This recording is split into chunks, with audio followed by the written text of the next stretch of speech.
আজকে শ্রী শ্রী গুরু পূর্ণিমা ভারত দর্শন সঙ্গে চলে এসেছি। এখানে বিশাল ভিড়, প্রচুর অগণিত ভক্ত কাতারে কাতারে এখানে এসেছেন। আজকে আবার ব্লগ করছি। আমার আজকে গুরু পূর্ণিমায় আমার বাবা মা সবাইকে প্রণাম জানাই, সব গুরুজনদের প্রণাম জানিয়ে আজকে ব্লগটা শুরু করছি।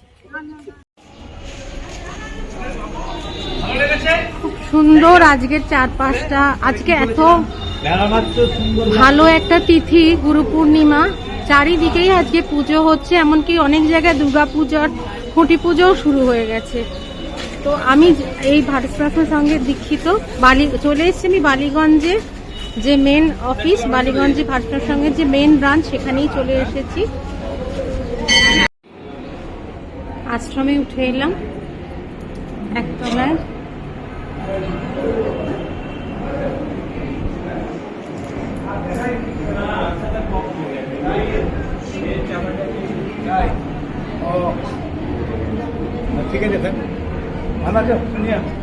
ওই একটু দর্শন করে যাব।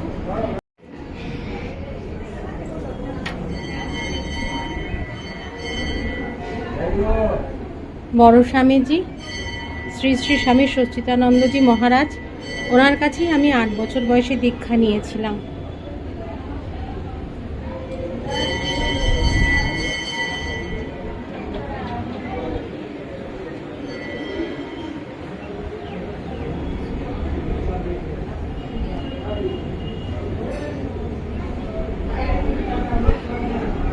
বিশাল লম্বা লাইন পড়েছে আচার্য মন্দিরের দর্শনে, বড় মন্দির আচার্যদেবের দর্শনের জন্য এখানে বিশাল লম্বা লাইন পড়েছে। আমি সেই লাইন দিয়ে দাঁড়িয়ে আছি।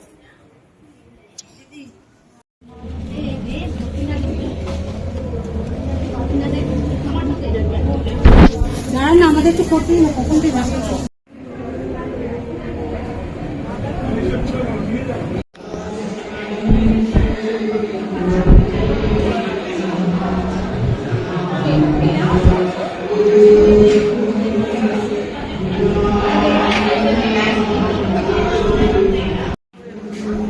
খুব ভিড়।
প্রসাদ খেতে বসেছি আশ্রমে। আজ গুরুদেবের কৃপায় এখানে খাওয়ার ভাগ্য হয়েছে। এখানে প্রসাদ খেতে বসেছি, অগণিত ভক্ত এখন প্রসাদ নিচ্ছে, আর আমিও প্রসাদ খাচ্ছি। খিচুড়ি, লাবড়া, আরো সব যা আছে আস্তে আস্তে দেখতেই পাবে। আজকে গুরু কৃপা আমি কে বলো বলে প্রসাদ খাওয়া শুরু করছি। প্রসাদ খেয়ে এবার আশ্রম থেকে বেরোবো, তাই একবার পুরো আশ্রম দর্শন করে নিলাম।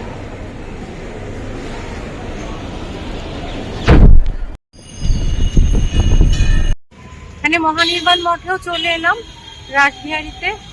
মহানির্বাণ মঠেও একটুখানি জাস্ট আজকে ভালো দিন, তাই এখানে একবার দর্শন করতে এলাম। মন্দির এখন বন্ধ, ভোগ হচ্ছে, তাই দর্শন করতে পারলাম না। খুব সুন্দর সাজানো হয়েছে সত্যি আজকে। আর কখনো ঢুকিনি এই মন্দিরের ভেতরে, মহানির্বাণ মঠে। সুন্দর, জাস্ট একটা ছবি নিয়ে গেলাম, ভিডিও।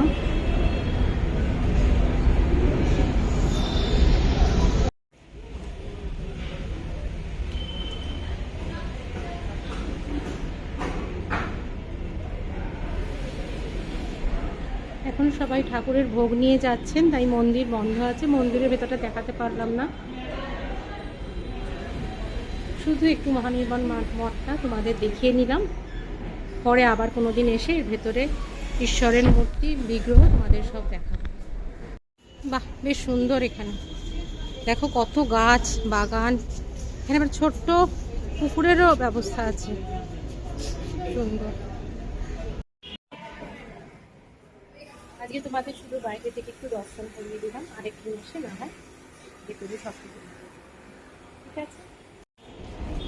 এই যে এখানে দেখো লেখা রয়েছে কবে প্রতিষ্ঠা হয়েছে। নিত্যগোপালদেব প্রতিষ্ঠিত 1301 সালে। এখানে এই মন্দিরের প্রতিষ্ঠার সমস্ত ইতিহাস লেখা রয়েছে, এবং কখন কি ভোগ হয়, প্রসাদ হয়, সব কিছুই লেখা রয়েছে। কখন দর্শন হয়, আরতি হয়, সবই এখানে বিস্তারিতভাবে লেখা রয়েছে। যদি কারোর ইচ্ছা করে এখানে দর্শন করার, এসে এখানে দর্শন করতে পারে। মন্দির প্রাঙ্গণে ঘুরে আমারও খুব ভালো লাগলো। আজকের দিনই অন্যরকম, আজকের তিথি অন্যরকম। এই তিথিতে ঈশ্বরের কাছে প্রার্থনা করি মানুষের সকলের মঙ্গল হোক, সবার মনের সব দুঃখ কালিমা ঘুচে যাক, সবার জীবন সুন্দর সুস্থ হয়ে উঠুক। সবাই ভালো থাকবেন, সুস্থ থাকবেন। আজকে এইটুকু বলেই আমার ব্লগটা শেষ করছি। আবার দেখা হবে। আর যদি ভালো লাগে আমার ব্লগটা প্লিজ সাবস্ক্রাইব করবেন। আপনাদের সাবস্ক্রিপশন আমার জন্য ভেরি ইম্পর্টেন্ট। তোমাদের তো আগেই বলেছিলাম যে আজকে এক পুণ্যতিথিতে যেখানে যেখানে দুর্গাপূজা হয় সেসব জায়গায় অনেক ক্ষেত্রেই আজকে খুঁটি পূজা হচ্ছিল। তো সেরকমই আমাদের পাড়ায় চেতলা 24 পল্লীর যে দুর্গাপুজো, সেখানেও সেই মণ্ডপেও আজকে খুঁটি পূজা হয়েছিল। তারই কিছুটা ঝলক তোমাদের দেখিয়ে দিলাম। জয় মা, জয় গুরু।